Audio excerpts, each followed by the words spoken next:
So my name is Duddits and I've got a build today for you, all based around the Stasis Hunter, and now we're going to convert this into make our Stasis Hunter into an absolute shatter machine. I'm going to focus on a few things in the video. One of the things is Whisper of Fissures. Increase the damage and the size and the burst of stasis when you destroy a stasis crystal or defeat a frozen target. And on top of that, I've got this beastly machine gun with Unrelenting and Headstone, the Quillem's Terminus. Headstone, what it does, precision final blows, is going to spawn a stasis crystal like so. Then, with the Whisper of Fissures that we've just talked about, that is going to cause some serious explosion damage like so. It's big, really big radius, just as good as incandescent, if not better, in my opinion.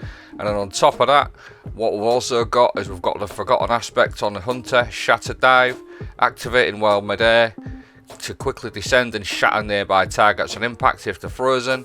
That with the Whisper of Fissures and the Glacier Grenade, and it's so strong.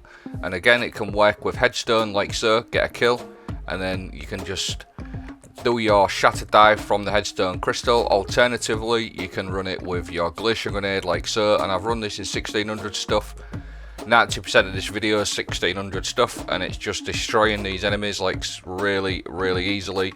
And again, the area of effect with the Whisper of Fissures, it's clearing up mid to low tier ads quite easily, and everything's sort of working together. It works perfectly. Shatter dive with Whisper of Fissures, you just cause so much damage, you're going to get loads of extra kills.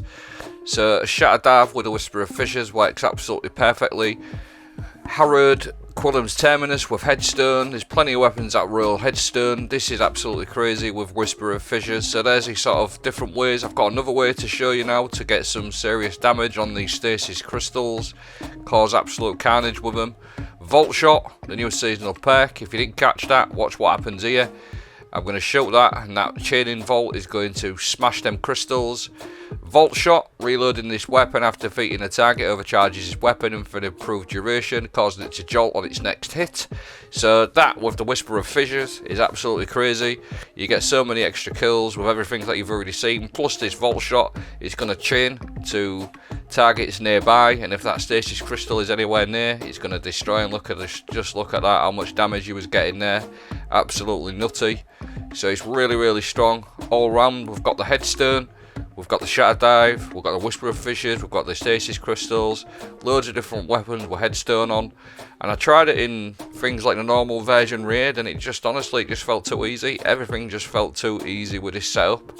So I took it back into the 1600 stuff, and it still performed just as good in there a lot of the times, with all the Whisper of Fissures and everything like that going on, all that extra damage. Like I said, the amount of sort of extra sort of damage that you're getting from this, from the setup that I've already talked about, it just feels just as good as incandescent in my opinion. Loads and loads of area effect damage. And then on top of that, what I want you to do is just have a look at this clip here, and what you'll notice whenever I kill an enemy inside that crystal, what you're going to notice, that I'm going to be charged with light ×2, and I'm also going to have a 13-second stasis weapon boost.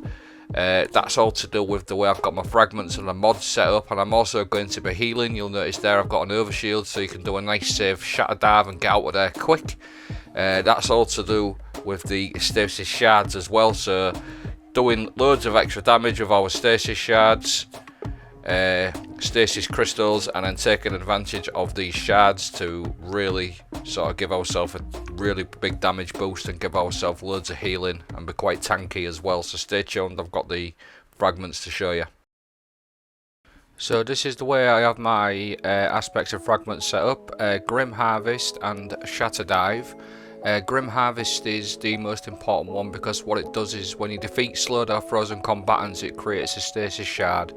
These shards grant melee energy, and then obviously paired with a shatter dive, we're going to be creating lots of these shards because we're going to be shattering everything. So Grim Harvest is the really important one, because I'm going to go explore more into it, why the shards are really important. Glacier Grenade is a biggie to work with shatter dive. The Shuriken, and I always run the dodge where when you dodge, the gambler's dodge, so you get your melee back, because the Withering Blade or the Shuriken melee is still pretty strong, and it consistently slows and freezes enemies, and even in high level content it's really good. Whisper of Shards, shattering the stasis crystal temporarily boosts your grenade recharge rate. Shattering additional crystals extends the duration, so that's a no-brainer because we're going to be consistently shattering things, whether it be the old glacier grenade or from headstone. Whisper of conduction, nearby stasis shards track our position, so all them shards that we're going to be creating, they're all going to travel nicely towards us. And I also run this one, Whisper of Rime, because whenever them shards travel towards us or we collect them, it's going to heal us as well and give us an overshield, so it works really nicely together. Really sort of good little combo, so you're going to be nice and healed when you go in and then sort of shatter everything. It's all going to like heal you, all the shards. Whisper of Fissures, increase the damage in the shards in the best stasis. We've already gone over that one, so that's how I have them set up. And then the exotic I choose to use is Mask of Bakris. It's a really good fit for this type of build because what it does, it replaces your stasis subclass dodge ability with a longer range, faster moving shift that cloaks you, so it's like a blink. So what it does, like why I like it so much on this type of build, because when you shatter something with your shatter dive, you just get out the way, blink, get out the way, and you're in safety, and you get all the healing from the shards, what I'm going to show you in a moment. And then after shifting, your arc weapons do an extra 10% damage as well, and then on top of that, you do extra damage, another 10% to all slowed or frozen combatants. So now here's a clip what I was talking about with these shards. So you'll see what I've done is I've shattered them, and you see that shard there, it's going to travel towards me, and what's happening there, it's healing me. And I've also got chargeable light ×2 and a stasis weapon boost. So how I'm doing that is a particular setup of mods, and I'll go through it now. What you want to be running is you want to be running elemental charge, and you want to be running elemental shards. What this does, this elemental shards, it turns all them shards into elemental wells. It makes the game think it's elemental wells, so all the shards that we're going to be creating, they're going to act as elemental wells. So that's how we get the elemental charge sort of procs. That's going to make us charge light every time we pick up one of these shards via that combo. So it's a nice little combo. And then, so just to go over what elemental charge does, it just makes you charge light ×2 every time you pick up a well. So that's how them two work, which is then going to proc my high energy fire. So I'm always going to have ×2 charge light to get my 20% extra damage on my high energy fire. And then what also I do on top of that is I run this mod here, Elemental Time Dilation, because what it does is it extends the benefits of other mods like Font of Might. It gives it an extra 3 seconds.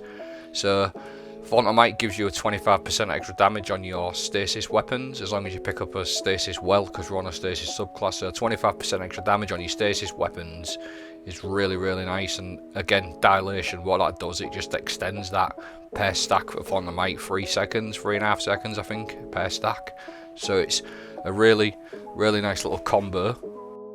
And the last little final pieces I like to run on my class item is utility kickstart. When you use your class ability, you'll gain a little bit of class ability back. It's quite nice on a Stasis Hunter, especially with Bakris. And on my arms, I just run every single champion mod on my arms, but you could just pick and choose whichever one. Perfect for any sort of stasis weapon. It works particularly well with Witherhoard, but there's loads of different weapons you can use, in particular arc and stasis weapons. I hope this video was good. Let me know what you think. Have a great day.